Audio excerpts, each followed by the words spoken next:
Red flags are deal breakers, and deal breakers are red flags. I mean, they go together like do-rags and waves at this point. Red flag. She's outside too much. She's a bartender. She works in nightlife. She's too mixy. But then there's the deal breaker. Oh, he doesn't pay for my maintenance. If we going out and he's not paying for my nails and my hair to get done, buying my outfit, I'm not going out with him. I ain't dealing with no brokey. We know those exist. But sometimes we try to convince ourselves that, you know what? That flag isn't red at all. It's not red. It's just not. It's like it's opposite day. And boom, we let all the fuckery fly. For real. Now, I can't be the only one doing mental gymnastics trying to figure out why this is like this. Nah, it's not just me. Let's talk about it. You're now tuned into Nah, It's Not Just Me podcast with Mr. MoTo. Let's talk about it. All right. Now, dating, it's like driving. Like, you could be cruising and sometimes you see that light and I could make that light. I'm gonna make that. And you just might. But then there's those times where you don't make that light and it's just crash, head-on collision. You could have avoided it. Let's just look at that red light as a red flag. And if you paid attention to it, you would have avoided it at all costs. You would have went the other way. You would have stopped at that light, but you didn't. You kept going, but it's okay. But you're going to get back in that driver's seat and you're going to drive again. But this time, let's pay attention to the green lights, the things that say, yes, keep going this route. It's good for you. Like, let's start to identify those green lights and enjoy them, right? Yo, we did it again, y'all. Camp What About Us 2025, it was a movie. Rock, paper, scissors went crazy. We brought Zombie World to Camp What About Us, and it took over the camp. I mean, everybody was involved. I was running for my life, to be honest. We got to be kids again, man. We played some kickball. Every kick don't gotta be a home run, as long as you can get on base, and you gotta celebrate like this. Everybody had a chance to be an athlete again. Recreate them good times. Then, that mixology class always goes crazy. I think they made a blue something. All I know is everybody was twisted off this because I ain't gonna lie, it tastes great. Listen, if you don't want to miss Camp What About Us next year, all you gotta do is head to campwhataboutus.com right now and sign up. July 11th to July 14th. It's gonna be a movie. It's year 4. It only gets better.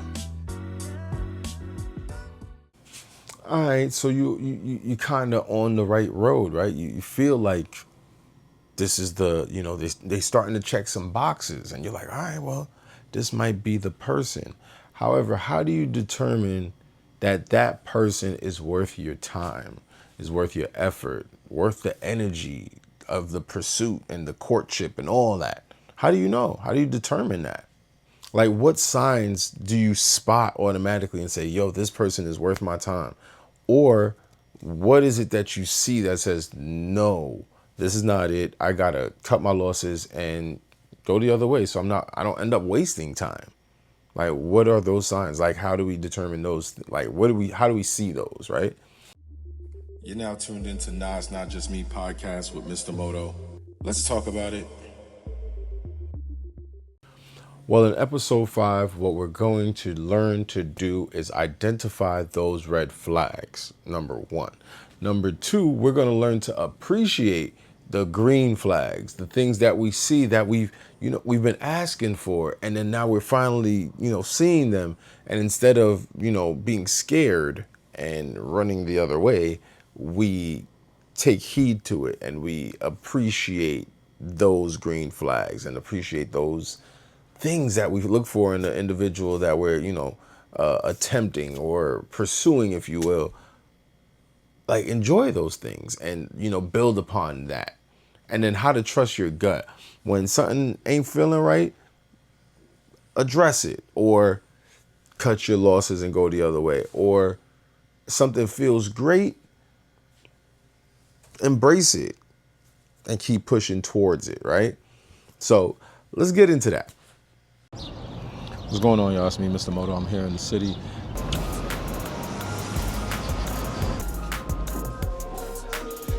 Be outside with it. Shaking at Lucy's tree.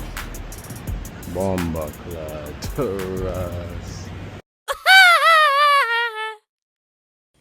First things first, we got to define red flags. Red flags are traits or behaviors that indicate potential toxicity, incompatibility, or potential danger in a relationship. So those are three different tiers of things. However, each one of them have indicators. Let's give some examples of that. Poor communication, inconsistency. Though communication is, the foundation of relationships. You have to be able to talk to one another. However, communication doesn't only mean speaking. It also means knowing how to speak to your respective partner, knowing how to address certain topics, and how to deliver and convey your message without belittling someone, disrespecting them, or making them feel less than because, you want to assert some form of dominance, or your ego is pretty much, taking over the situation. So you end up kind of being a narcissist, and it's not, the most conducive in building a relationship. That is a level of toxicity. Inconsistency. Inconsistency, essentially, you don't show up. You don't do what you say you're going to do. You don't deliver. And the moments in which you do deliver, very few and far in between. You just don't get the job done. So it doesn't necessarily mean about it just being present. You're not there. So inconsistency is a form of toxicity, because when I might be reliant on your word and you delivering on the things that you say you were to do, and then you don't, and God forbid I call you out on it, and now you feel away. How could you feel away if I'm holding you accountable for what you say you would do? You gotta own that. So those are some signs that, yeah, that's not it. Another sign of just red flag, super red flag. Disrespectful. I think, I just touched on that. Disrespectful, not just to your partner, to anyone. Like to, if you go out to, we go out to dinner and, you disrespectful to the servers, they humans. They just like us. Like they just working. They, give them respect, they give you respect. Disrespecting somebody while they're in their workplace or just in general, it just doesn't make any sense. Like, use your emotional intelligence to convey your message and communicate whether it is something that you're dissatisfied with, and, effectively communicate it on a professional level so it doesn't come off as you're insulting somebody or anything like that. Yeah, speak your mind, but you could also formulate the words that won't offend somebody because you chose to use the lowest form of your vocabulary versus, cracking open that dictionary and finding some better words to convey your message. You're now tuned into Nah, It's Not Just Me podcast with Mr. MoTo. Let's talk about it. Another red flag is, lack of emotional intelligence and, avoidance of, the hard conversations. Like, I feel if we're able to have hard conversations and really, again, communicate by formulating substance when it comes to your feelings and speaking on them, but utilizing actual vocabulary that, again, won't offend somebody. Like, if you're just speaking your mind and you could do that respectfully, I think you should be able to have the hard conversations. But those people that, literally run the opposite direction, they run the opposite way when it comes to having tough conversations. It shows a lack of accountability, a lack of acknowledging whatever the issue might be. So, yeah, that's a red flag. Being emotionally unavailable, I think a lot of us are jaded and we carry baggage from our past. As much as we say we've healed from it, we still carry little portions of it that we allow ourselves to get triggered. And when those triggers happen, we form a barrier and say, we're protecting our peace. And no, I'm choosing me. It's okay to choose you, but at the same time, emotionally intelligent people don't need to shut down in order to protect themselves. They set boundaries. And with boundaries, words can be your boundaries. You could explain as to why something triggers you and why you would appreciate if somebody avoids doing that. Especially if there's somebody that you care about or somebody that you're pursuing, somebody that you're courting, whatever the case may be. Being emotionally unavailable does not allow for you to communicate. It does not allow for you to really express your feelings. It does not allow for someone to get to understand you and learn you. That's a red flag. And if that's what you're in, cut your losses and go the other way. If that person's not willing to shed some of that and allow you in and allow themselves to become a little bit more emotionally available to connect with you. Just my thoughts. I'm at the spot up in Brooklyn right now. What's the name of the spot? We're on Vanderbilt. Don't Kill Me, Graziella's restaurant. It's brick oven pizza in Brooklyn. And I got me a little margarita pizza, size small, fire. And I got me some fried calamari.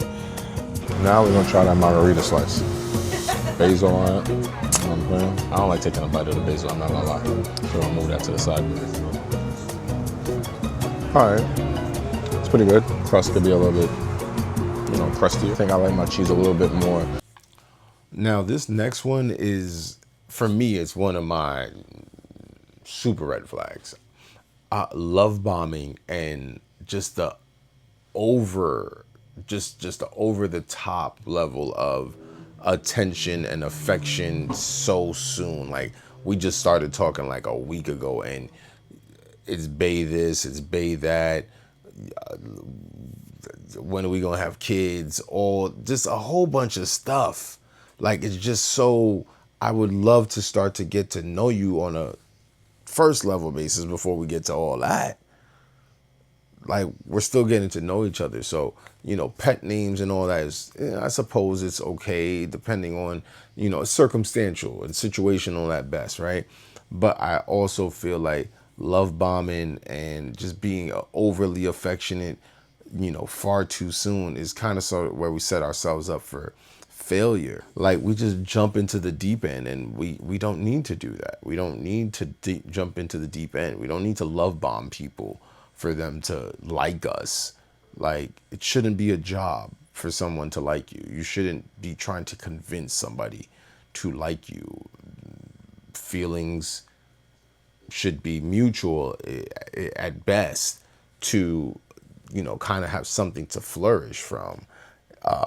In some instances, the feelings aren't equal, but there's an opportunity for that connection to actually have some chance versus, people blowing smoke up other people's asses, with, oh yeah, I really like you, and you're like the greatest thing ever, and oh my God, I've never had this before, and I don't want this to end. And then 2 weeks later, it's like, the fuck? Like, damn it, another ghosting situation. Why did this happen? Maybe you were doing too much. Maybe the person wasn't ready for all that. Maybe they needed to take it step by step. Take it down a notch. Relax. Get to know somebody. Have a cup of coffee first before you start planning a wedding. Asking to be engaged. Like, take it easy, man. No love bombing. You're now tuned into Nah, It's Not Just Me podcast with Mr. MoTo. Let's talk about it.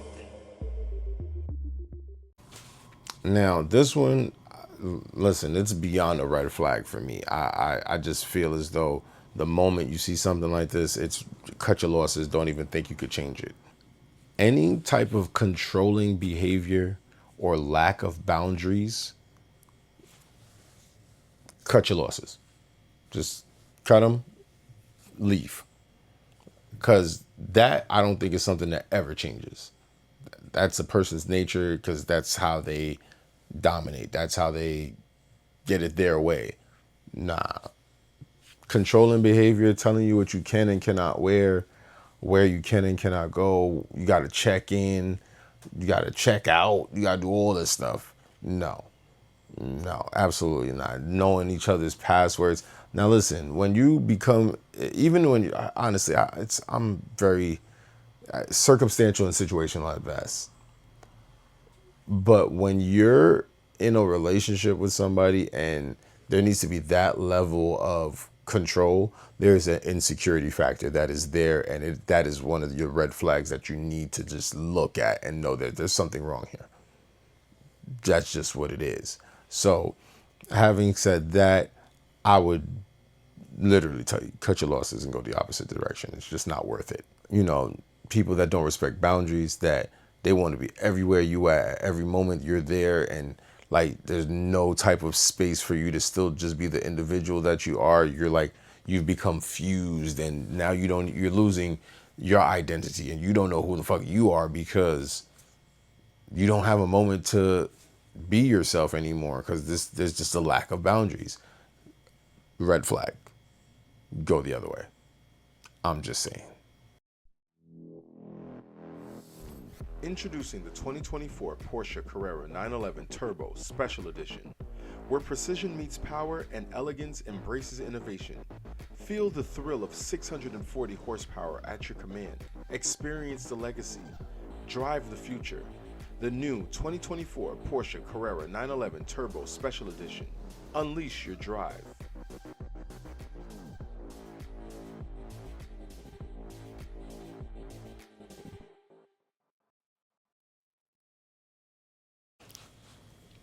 All right, so, I'm over here telling you about all these different signs. I'll give you one of my experiences. So during COVID, everybody's stuck at home. Nobody wants to really be alone. So I started talking to this young lady, and I was fond of her, easy on the eyes, everything. But I felt like after we started to connect on a level, like certain things you started to kind of really show themselves. Like there was what seemed as though there was an insecurity level where it didn't need to be. Like this girl was gorgeous, gorgeous. And I know it's not about looks, but it was beyond just the looks. Like she was highly intelligent, beautiful woman. Like I just didn't understand where the insecurity came from. So, long story short, I posted up a picture of Rihanna at the time. And I believe she had this is the Rihanna white t-shirt picture. She got her nipples pierced or whatever. And I love Rihanna, ASAP, you lucky guy. But the girl, she DMs me like, oh, this is highly disrespectful. How dare you, blase. I'm like, what are you talking about?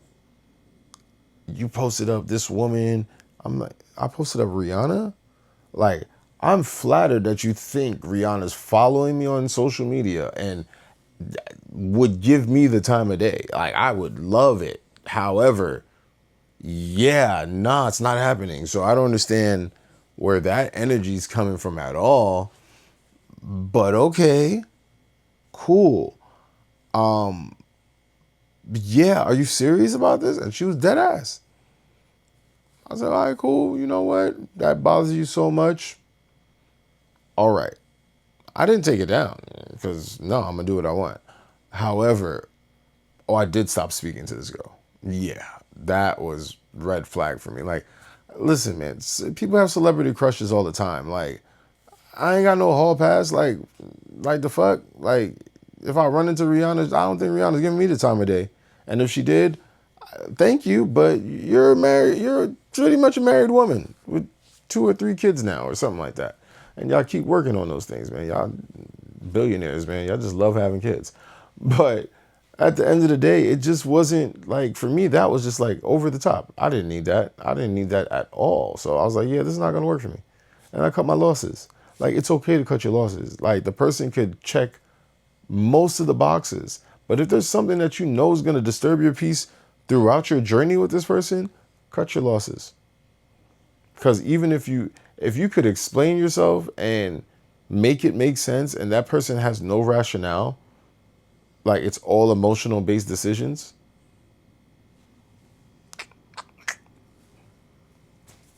I'm just saying. This ain't just a party, it's R&R, rhythm and reminiscence. We're taking you on a journey through the sounds that raised us, from Usher's Confessions to Chris Brown's Running. And when the rhythms drop, you know the vibes. That's Showtime, Diwali, Fiesta, even that sleigh ride. Mary J. Blige got you in your feelings, while Fantasia had you singing When I See You like you really meant it. It's that real mix of R&B, reggae, and dancehall, from the 90s to the 2010s. Vibes Cartel, Sean Paul, Serrani, and of course, you know Barrett's gotta cool it down. You know what it is, Mr. MoTo, I play the vibes, you know what to do with them. We also got my homegirl Cash Stacks on the set, and Jordan from King Raggedy Silence.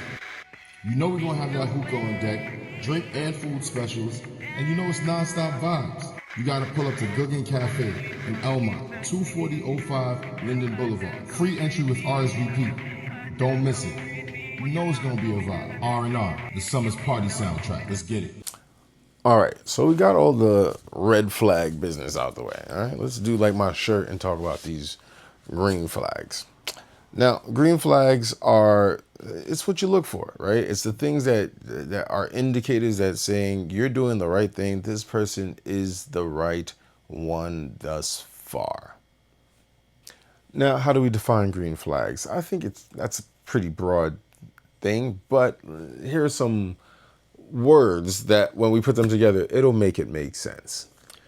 Green flags are positive traits or behaviors that show somebody is emotionally healthy for you.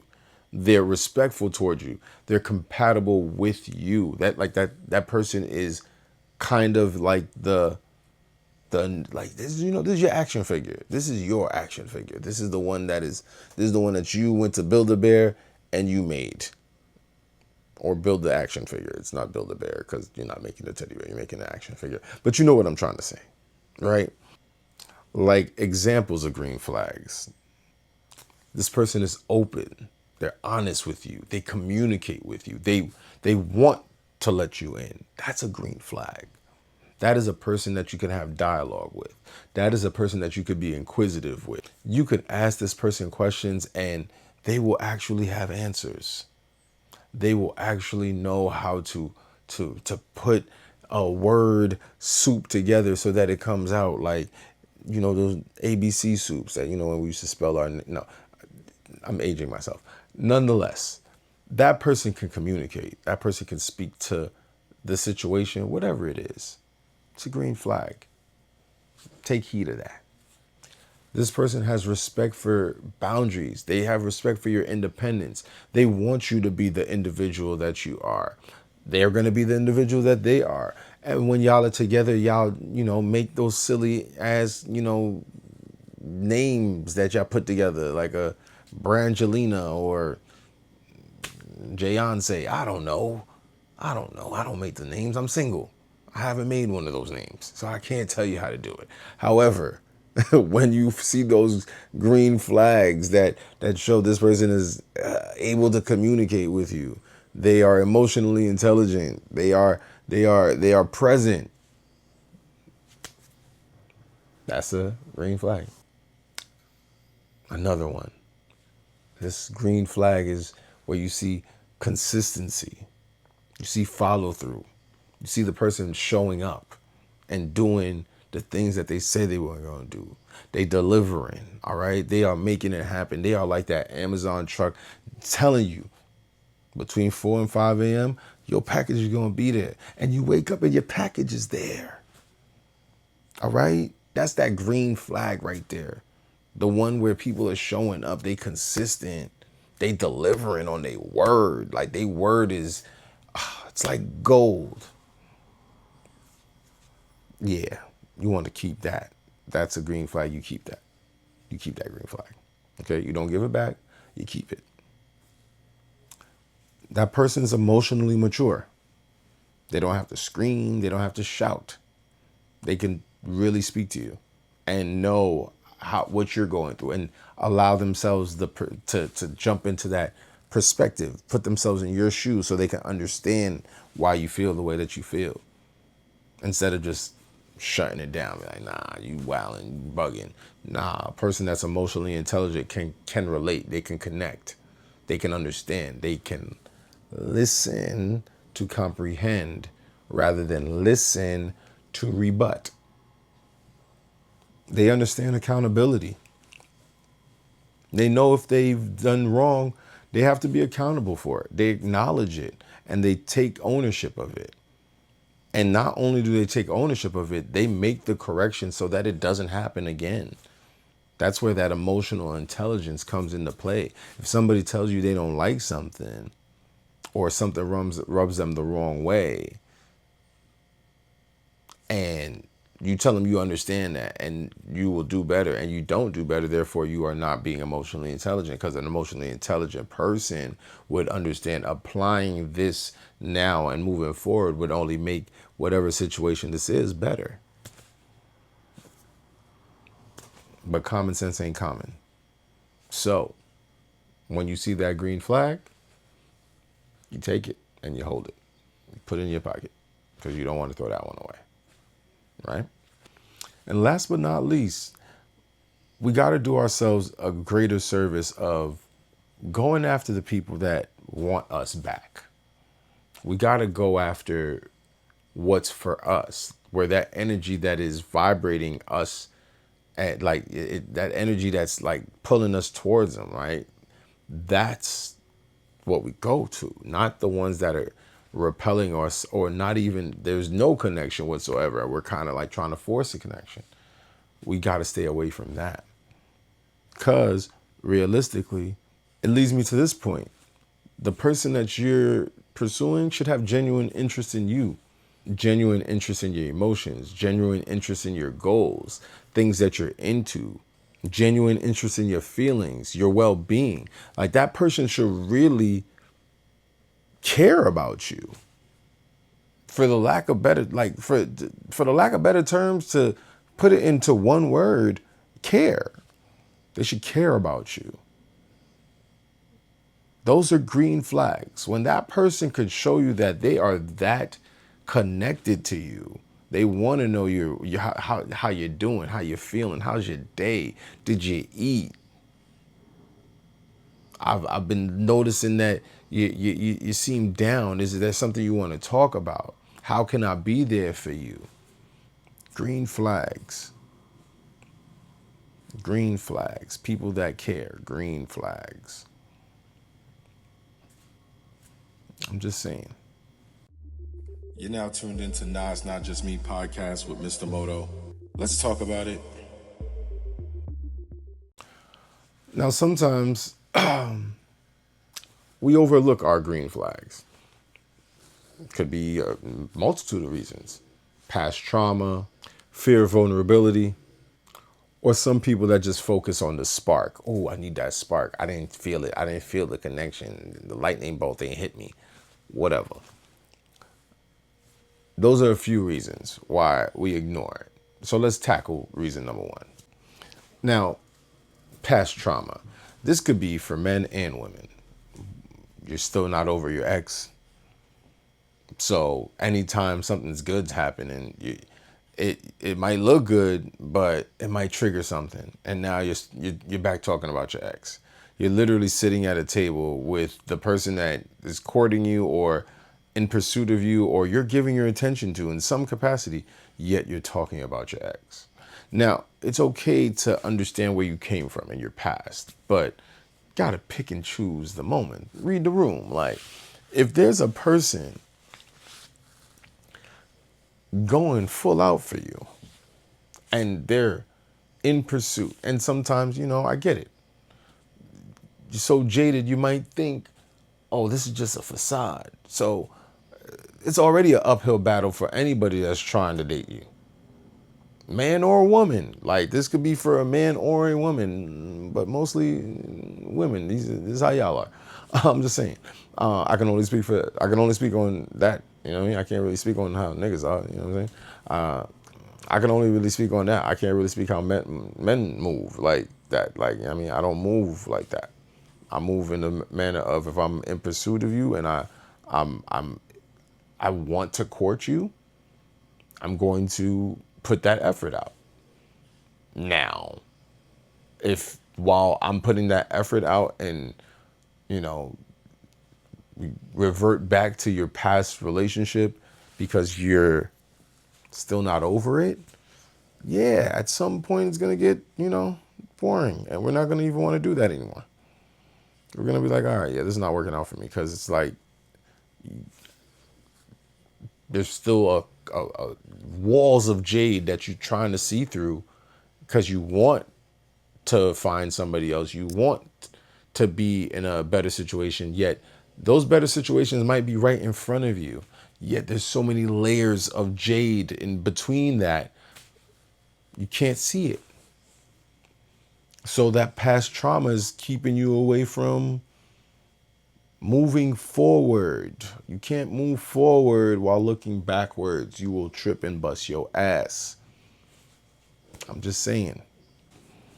And then, we have this fear of being vulnerable. We don't want to feel as though we've opened ourselves up so much and we're leaving room for hurt to happen because it's happened before. So that same past trauma is stopping you from moving forward and allowing yourself that new chance at whatever it is that you're looking for. So if we don't cut that out by holding on to protecting ourselves like with this armor, nobody's going to eventually want to scale that wall to try to get to know you anymore. To be completely honest, it's going to get tiring and they're going to be like, yeah, I'm good. I'm not climbing Mount Everest. Like, the fuck is this? I'm not doing this. Like, I'm opening myself up to you. Why is it so hard after months? I'm not saying in the first couple of days, weeks, or anything. Got to build up to it. But after a while, it does get draining, and it feels like a job now. It shouldn't be hard. It should not be a job trying to get somebody to just see you. Just see you and see the effort that you're putting forth. These things, it shouldn't be so hard. Yet, here we are. I'm just saying. The spark. I didn't feel anything. Did you allow yourself to feel something? Did you give yourself a chance to feel something? Did you give a person a chance to even move you in some way, shape, or form? No, you possibly didn't. You possibly still had all those walls up. The fortress of solitude was up and you were inside. You weren't letting anybody in.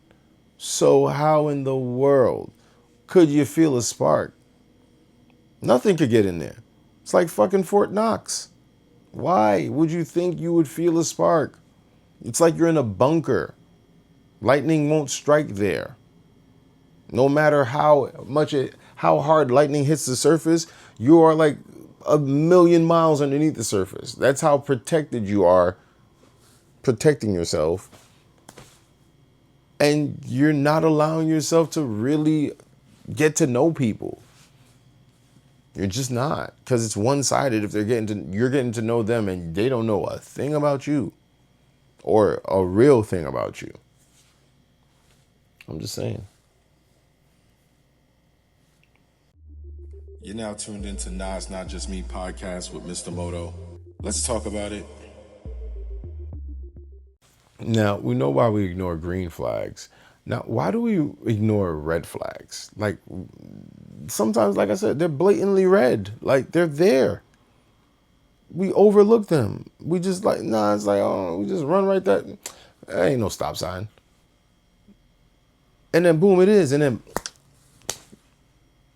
because you just wasn't paying attention, or you opted not to pay attention. First red flag we ignore is that red flag that it carries itself as hope and potential. Like, I see potential in this person, so I'm going to try to fix them. Ladies and gentlemen, we are not fixers. We are not. We're not meant to be fixers. We can help, but we're not fixers. People have to want to fix themselves. They have to want to make the change for themselves first.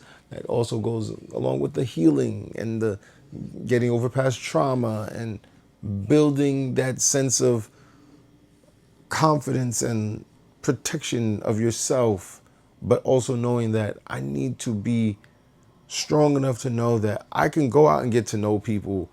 And if it's not working for me, it's just not, this is not for me.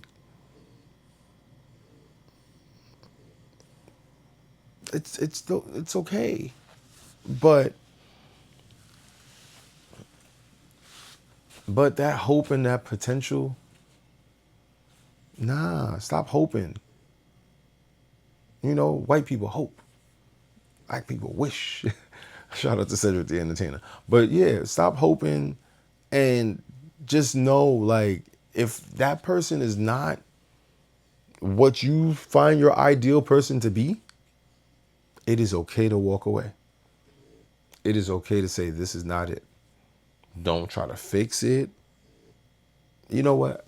I'll give you this much. If you want to take one crack at trying to give it a shot, one crack, then cool. But when you over here just pouring energy into something, trying to fix something that just don't want to be fixed, leave it alone.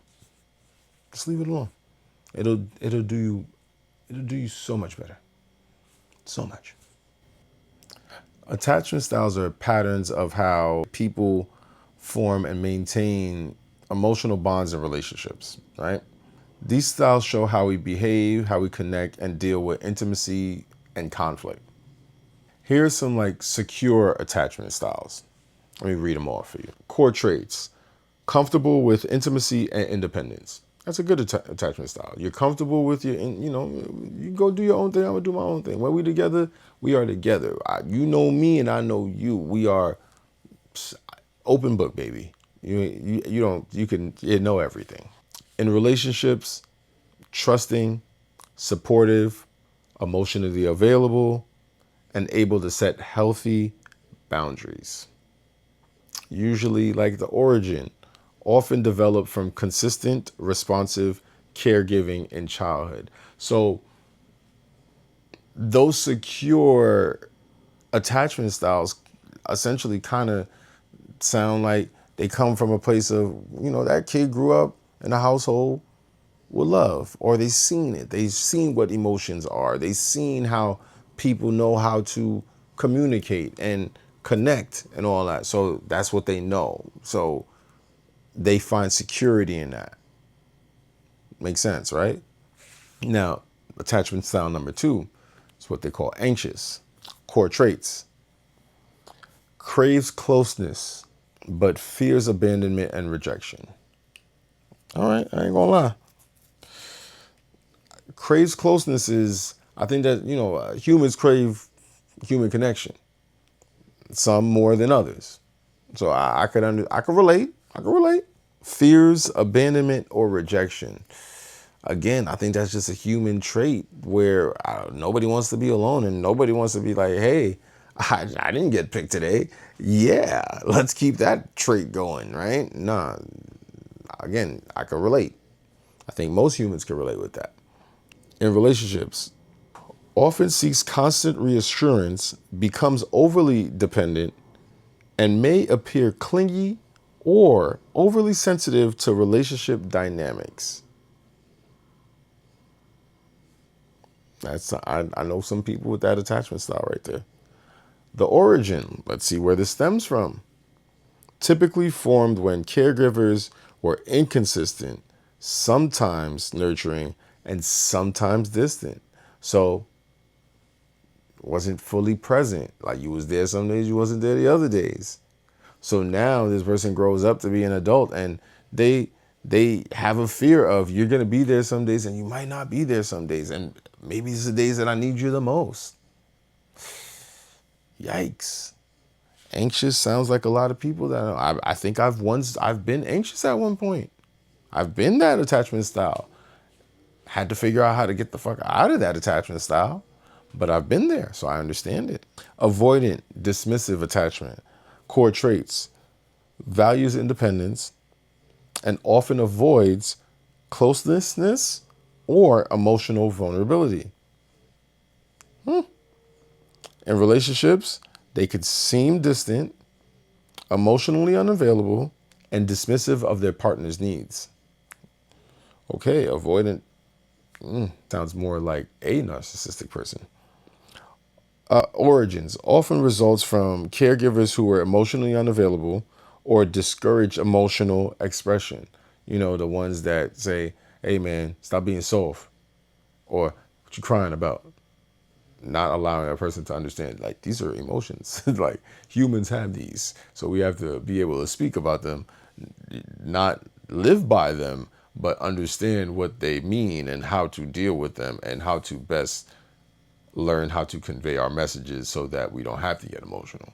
We can use more logic than emotion when making decisions and saying things and speaking for that matter. But I'm just saying, logical, I'm just saying. Anywho, we have our fourth one, fearful and avoidant. This is more of the disorganized attachment. Core traits: desires closeness, but fears it at the same time. Internal conflicts, they're going back and forth like, I want this, but I don't want this. Like, I want a good woman. I need a woman that's going to cook. She's going to clean. She's going to do all these things. Then you get it.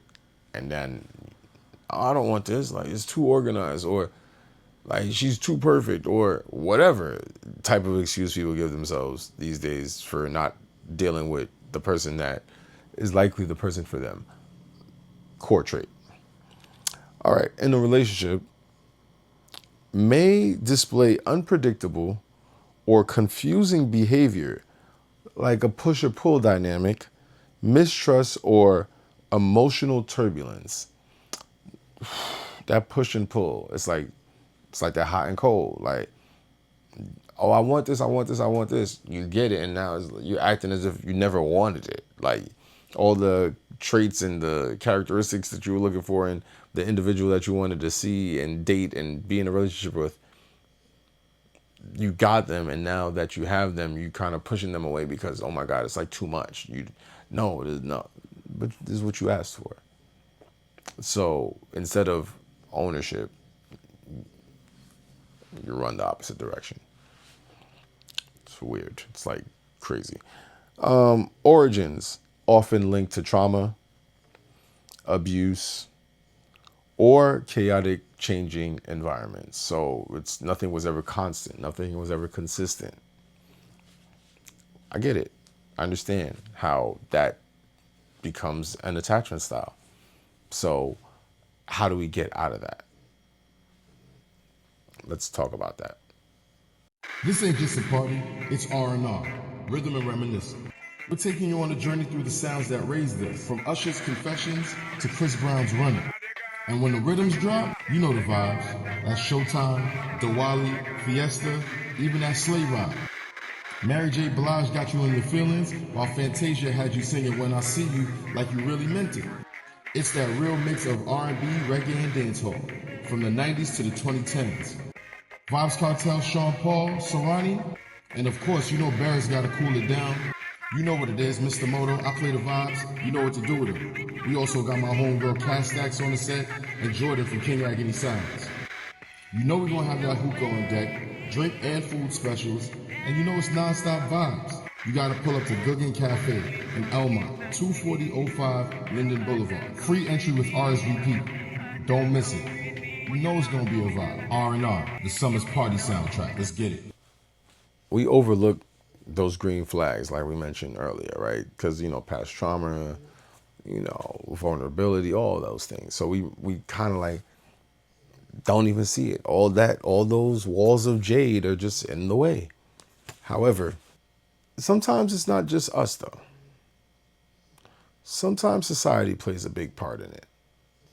Society tends to really glamorize the drama in relationships, those intense, toxic, like, we shouldn't even really be putting this out there type of relationships. But, with social media, the love and hip hops of the universe, the real worlds and all that, and the Love Islands and all that, like, We want to see the drama. We want to see people doing sneaky links and being in situationships rather than, being committed to somebody and showing that vulnerability is okay when you could learn to trust each other and learning to communicate rather than throwing stuff at each other and cursing each other out and calling each other out y'all names and stuff like that.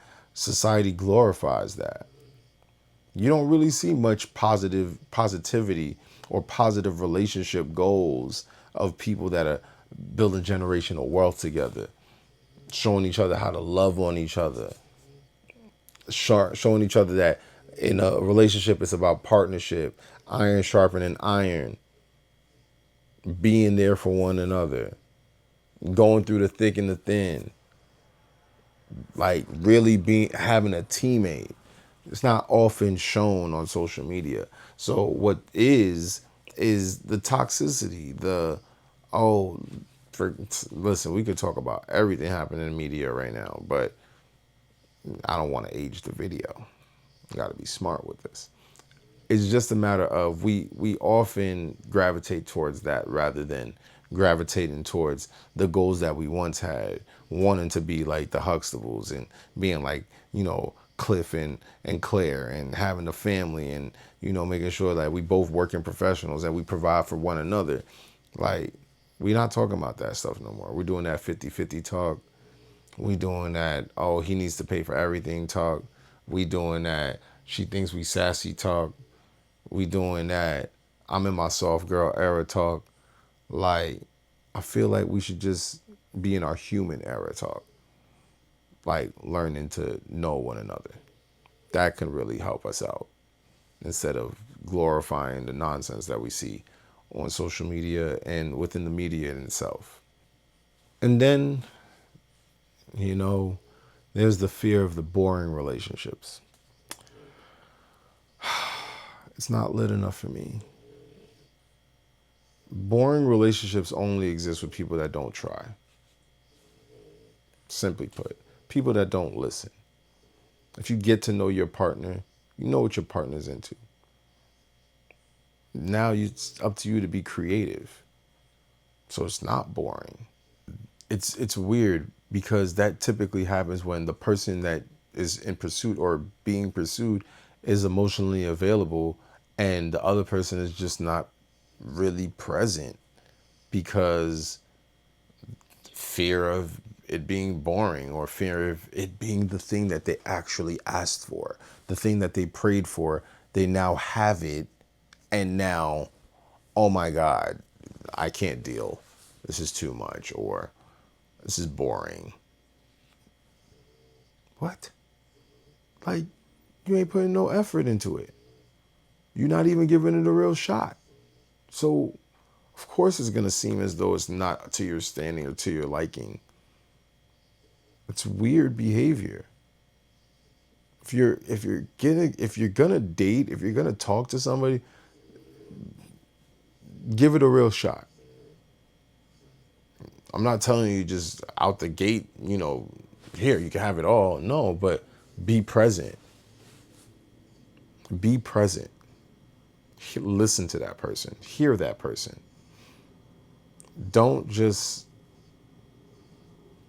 show up for the meal or show up for the good time and then that's it. Really be present. Stop missing those green flags just because you feel people are boring or you just like shook because this person is actually delivering on what the hell they said they was going to do. I'm just saying. You're now tuned into Nas Not Just Me podcast with Mr. MoTo. Let's talk about it. And, you got to learn to trust your gut. When, the proverb says, or, they call those a proverb or the saying goes, whatever. When somebody shows you their colors, that's their colors. That's who they are. Believe it. That's who they are. So don't undertake the task of trying to change that person. Don't feel as though you could fix said person. Take it for what it is. Trust your gut. Listen to the intuition. It's there for a reason. Like, that's one of the human superpowers. When you feel something, and you kind of add logic and rationale to it, it's likely the thing that you should be doing versus going against the grain and sticking with something that's not really what you should be doing. Just saying. And really look at what's simply an insecurity versus a real deal breaker. You know, like a valid concern, like insecurity. He's not over 6 feet tall. Sis, you're 5 feet. That man could be 5'7", and you could be wearing 4-inch heels and he's still looking on top of your head. So that's more of a insecurity, if you will.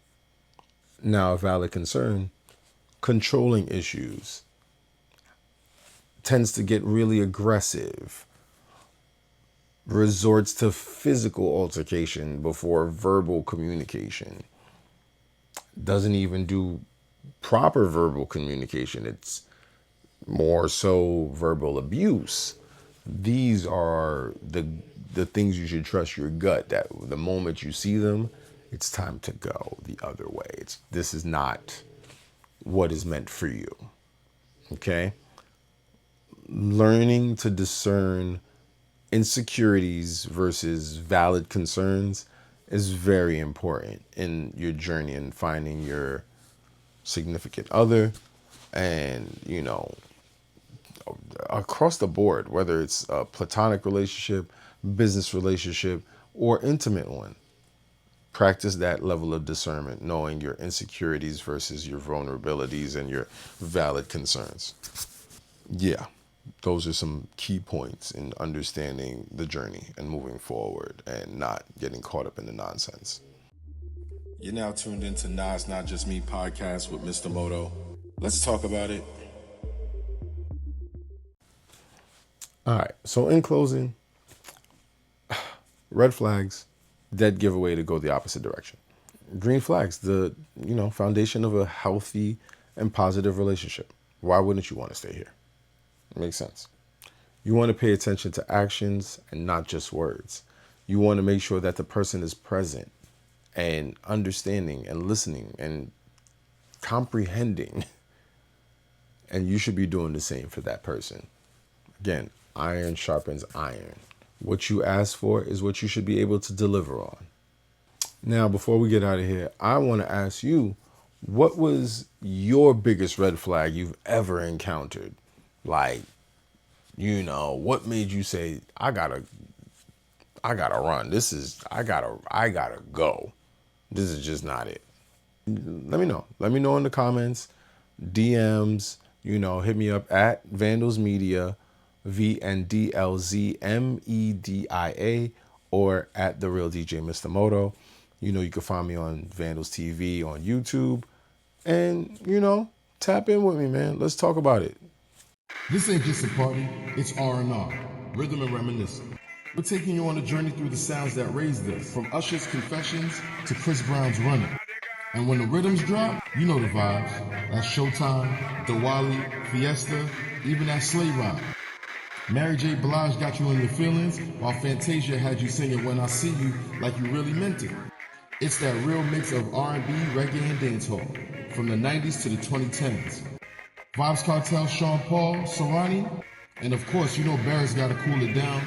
You know what it is, Mr. MoTo, I play the vibes, you know what to do with them. We also got my homegirl Cass Stacks on the set, and Jordan from King Agony Sounds. We're gonna have that hookah on deck, drink and food specials, and it's non-stop vibes. You gotta pull up to Guggen Cafe in Elmont, 24005 Linden Boulevard. Free entry with RSVP. Don't miss it. It's gonna be a vibe. R&R, the summer's party soundtrack. Let's get it. All right, so next time on Nah, It's Not Just Me podcast, we're going to be talking about toxic relationships.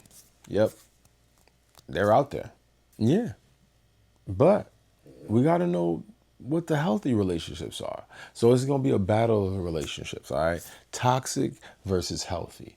Which one do you identify yours as? Or which one have you been in and you just didn't even realize it was toxic or it was a healthy one?